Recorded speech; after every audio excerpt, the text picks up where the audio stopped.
नमस्कार, ये आकाशवाणी शिमला है। अब आप राजकुमारी चंदेल से प्रादेशिक समाचार सुनिए। आज के मुख्य समाचार। मुख्यमंत्री ने मंडी जिले में आपदा प्रभावित क्षेत्रों का दौरा कर राहत कार्यों का लिया जायजा। प्रभावितों को फिर से बसाने के लिए वन टाइम पॉलिसी लाने का दिया भरोसा। राज्य सरकार ने बागवानी व वानिकी महाविद्यालय थुनाग को सुंदरनगर स्थानांतरित करने का लिया निर्णय। प्रसिद्ध श्रीखंड महादेव यात्रा आज से शुरू, प्रतिदिन 800 श्रद्धालुओं को ही जाने की अनुमति। और प्रदेश में मानसून की वर्षा जारी, अगले 3-4 दिन कुछ भागों में भारी वर्षा की संभावना। अब समाचार विस्तार से। मुख्यमंत्री सुखविंदर सिंह सुक्खू ने आज दूसरे दिन भी मंडी जिले में आपदा प्रभावित क्षेत्रों का दौरा कर राहत व बचाव कार्यों का जायजा लिया।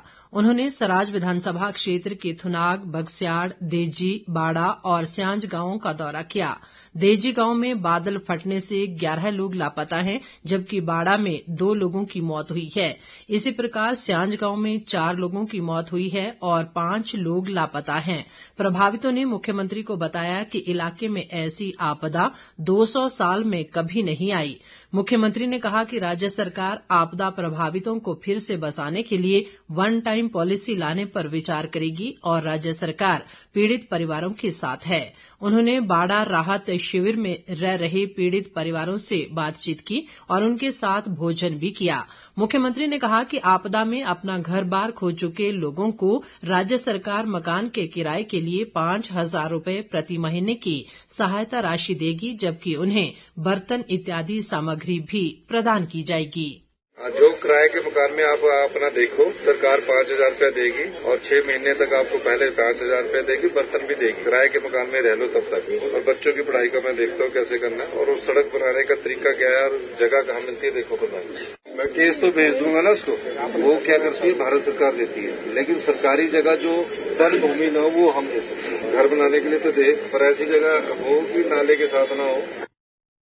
मुख्यमंत्री ने कहा कि राहत और बचाव कार्यों के लिए राज्य सरकार ने सराज विधानसभा क्षेत्र के लिए 7 करोड़ रुपए तुरंत प्रभाव से जारी कर दिए हैं। उन्होंने बताया कि 2 करोड़ रुपए पहले ही प्रदान कर दिए गए हैं और लोक निर्माण व जल शक्ति विभाग को अब 2-2 करोड़, जबकि बीडीओ को 1 करोड़ रुपए दिए जाएंगे। सुखविंदर सिंह सुक्खू ने थुनाग विश्राम गृह में आपदा प्रभावितों की मदद कर रही एनसीसी छात्राओं से भी मुलाकात कर उनके सेवाभाव की सराहना की।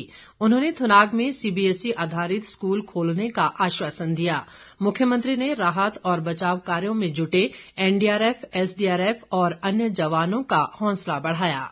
इस बीच मुख्यमंत्री ने कल देर शाम थुनाग में नेता प्रतिपक्ष और पूर्व मुख्यमंत्री जयराम ठाकुर के साथ बैठक कर राहत और बचाव कार्यों की प्रगति की समीक्षा की।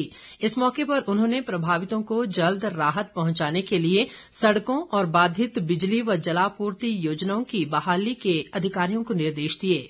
सुखविंदर सिंह सुक्खू ने कहा कि वे जल्द ही केंद्रीय मंत्रियों से मुलाकात कर हिमाचल के लिए एक विशेष राहत पैकेज देने का अनुरोध करेंगे। इस मौके पर नेता प्रतिपक्ष जयराम ठाकुर ने कहा कि बादल फटने की घटनाओं से इलाके में भारी तबाही हुई है और जिन लोगों ने अपना सब कुछ खो दिया है उनके पुनर्वास को प्राथमिकता दी जानी चाहिए। पशुपालन मंत्री चंद्र कुमार ने कहा है कि राज्य सरकार ने गोपाल योजना के तहत प्रतिमाह दी जाने वाली प्रोत्साहन राशि को 700 रुपए से 1,200 रुपए प्रति गौवंश बढ़ाने का निर्णय लिया है। गौसदनों को ये राशि अगले महीने से दी जाएगी। चंद्र कुमार ने आज शिमला में गौ सेवा आयोग की बैठक में बताया कि कांगड़ा, हमीरपुर और ऊना में नए गौ सदनों व गौ अभ्यारण्यों की स्थापना का कार्य जारी है। राज्य सरकार ने बागवानी व वानिकी महाविद्यालय थुनाग को सुंदरनगर स्थानांतरित करने का निर्णय लिया है। राजस्व मंत्री जगत सिंह नेगी ने आज शिमला में पत्रकारों से बातचीत में कहा कि इस कॉलेज को भारी वर्षा से काफी नुकसान हुआ है और विद्यार्थियों की सुरक्षा के मद्देनजर सरकार ने इसे शिफ्ट करने का निर्णय लिया है। उन्होंने बताया कि आपदा के कारण पढ़ाई को हुए नुकसान को ध्यान में रखते हुए परीक्षाओं के लिए विद्यार्थियों को अतिरिक्त समय दिया जाएगा।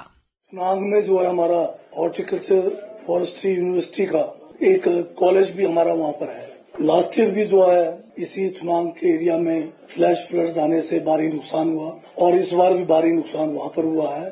बच्चों को हॉस्टल में यहाँ कोई वैकल्पिक व्यवस्था करके उनको वहाँ पर रखना संभव नहीं है। अब सरकार ने ये फैसला किया है कि थुनाग से इस कॉलेज को जो है हम फिलहाल जो है सुंदरनगर में शिफ्ट कर रहे हैं तुरंत प्रभाव से। ताज़ा समाचारों के लिए आप हमारे Facebook page All India Radio news Shimla, X handle @AIR News_ Shimla और YouTube channel AIR Shimla news पर लॉग इन कर सकते हैं। बाकी समाचार अंतराल के बाद। प्रादेशिक समाचार बुलेटिन में एक बार फिर आपका स्वागत है। बाकी समाचारों में प्रसिद्ध श्रीखंड महादेव यात्रा आज से शुरू हो गई है। कुल्लू जिले के सिंहगाड़ से आज सुबह पहला जत्था श्रीखंड के लिए रवाना हुआ। ये यात्रा 23 जुलाई तक चलेगी। यात्रा को लेकर कुल्लू जिला प्रशासन ने विशेष प्रबंध किए हैं। विस्तृत जानकारी के साथ हमारे कुल्लू जिला संवाददाता। हिमाचल प्रदेश की धार्मिक आस्था और साहस की प्रतीक श्रीखंड महादेव यात्रा आज से शुरू हो गई है। हिमाचल प्रदेश सहकारी दुग्ध उत्पादक संघ के अध्यक्ष बुद्धि सिंह ठाकुर द्वारा यात्रा पर जाने वाले पहले जत्थे को आधार शिविर सिंहगाड़ से हरी झंडी दिखाकर रवाना किया गया। 18,570 फुट की ऊंचाई पर स्थित श्रीखंड महादेव तक पहुंचने के लिए भक्तों को 32 किलोमीटर की पैदल यात्रा करनी पड़ती है तथा बर्फ के 6 ग्लेशियरों को पार करना पड़ता है। अब यात्रा पर जाने से पहले सभी का स्वास्थ्य परीक्षण किया जाता है। इस बार ये यात्रा 23 जुलाई तक चलेगी। यात्रा में प्रतिदिन अधिकतम 800 श्रद्धालुओं को ही जाने की अनुमति दी गई है। आकाशवाणी के लिए कुल्लू से आशीष शर्मा। प्रदेश में मानसून की वर्षा का सिलसिला रुक रुक कर जारी है। पिछले 24 घंटों में कुछ इलाकों में भारी वर्षा का समाचार है। वर्षा से जुड़ी घटनाओं में राज्य में अब तक 91 लोगों की मौत हो चुकी है, जबकि 34 लोग अभी भी लापता हैं। इन घटनाओं में 131 लोग घायल हुए हैं। मौसम विभाग ने अगले कुछ दिनों तक प्रदेश में मानसून की वर्षा जारी रहने की संभावना जताई है। शिमला स्थित मौसम विज्ञान केंद्र के वैज्ञानिक संदीप कुमार शर्मा ने बताया कि आज ऊना, बिलासपुर, हमीरपुर, कांगड़ा, मंडी, शिमला और सिरमौर जिले के अनेक स्थानों पर भारी वर्षा होने का अनुमान है। अलर्ट्स की बात करें तो आज 10 जुलाई को डिस्ट्रिक्ट ऊना, बिलासपुर, हमीरपुर, कांगड़ा, मंडी और शिमला और सिरमौर यहाँ पे 1-2 स्थानों में हैवी रेनफॉल हो सकती है। तो इसको देखते हुए आज हैवी रेनफॉल का अलर्ट जारी किया हुआ है। साथ में सिरमौर, कांगड़ा यहाँ पे ऑरेंज कैटेगरी का आज 1 दिन के लिए अलर्ट है। फिर 11 और 12 जुलाई को देखिए जो केवल डिस्ट्रिक्ट मंडी, शिमला और सिरमौर यहाँ पे 1-2 स्थानों में भारी बारिश हो सकती है। 13 जुलाई से लेकर 16 जुलाई तक संभावना है कि प्रदेश के अधिकांश क्षेत्रों में बारिश होगी। और साथ में जो हमारे डिस्ट्रिक्ट कांगड़ा, कुल्लू, मंडी, शिमला, सिरमौर है और ऊना, बिलासपुर, हमीरपुर यहाँ पे 1-2 स्थानों में भारी बारिश हो सकती है। इन डिस्ट्रिक्ट में हैवी रेनफॉल का अलर्ट जारी किया हुआ है। राज्य पथ परिवहन निगम के कर्मचारियों में अभी तक इस महीने का वेतन न मिलने से भारी रोष है और निगम के चालकों व परिचालकों ने मात्र 8 घंटे ही काम करने का फैसला लिया है। चालक परिचालक संघ के अध्यक्ष मान सिंह ठाकुर ने आज शिमला में पत्रकारों से बातचीत में कहा कि वेतन न मिलने तक निगम के चालक व परिचालक 8 घंटे ही काम करेंगे और उसके बाद बसें खड़ी कर दी जाएंगी।